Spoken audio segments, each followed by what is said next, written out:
E o Concefaz afirmou que a decisão sobre o congelamento da base de cálculo do ICMS sobre os combustíveis deve sair no dia 27 de janeiro.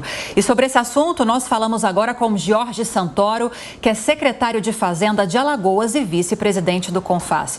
Secretário, bem-vindo, bom dia. Bom dia, é um prazer estar aqui com vocês hoje, vou poder esclarecer esses pontos. Secretário que representa aí o Concefaz. Secretário, qual que é a tendência, então, de manter esse congelamento, suspender esse congelamento? E já emendo uma outra pergunta. Nesses quase 90 dias, quase 3 meses, qual foi o impacto para os cofres dos estados? Então, nós estamos 90 dias com os preços dos combustíveis, que são preços de referência para a tributação do ICMS congelados, né? Nesse período, houve outros aumentos de combustível por parte da Petrobras. Na prática, a gente congelou a cobrança do imposto e isso não reverteu em diminuição de preço ao consumidor final, o que nós já vimos falando desde o início. Esse congelamento repercute no caixa dos estados, porque combustíveis é um dos principais itens de arrecadação dos estados. Na média, representa cerca de 20% da arrecadação do ICMS na grande maioria dos estados.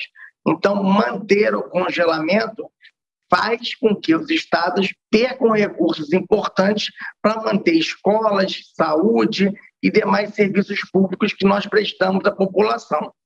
Bom, o Arthur Lira chegou a comentar que os estados estavam com os cofres cheios, mas, por exemplo, o Rio de Janeiro, que está num processo de recuperação fiscal, deixou de arrecadar ou de transferir para a União em torno de 92 bilhões de reais de 2017 a 2021. Eu pergunto ao senhor, o seu estado, por exemplo, está com os cofres cheios e pronto para, por exemplo, manter esse congelamento e a gente deixar de arrecadar? Então, na verdade, não existe essa coisa de cofres cheios.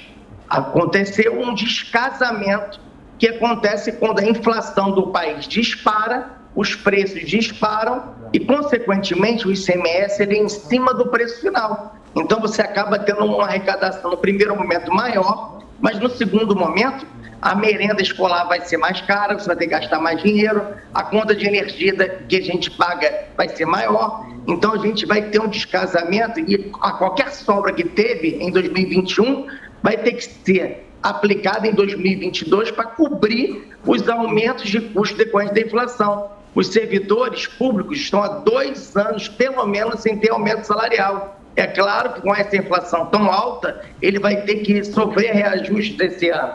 Então, não há esse cofre cheio. Então, há uma necessidade de respeitar a lei de responsabilidade fiscal, de discutir isso profundamente, e não há solução simplista para um problema tão complexo como o preço final de combustíveis. Agora, secretário, preocupado com as eleições deste ano, a alta dos combustíveis está em destaque na pauta da presidência da República.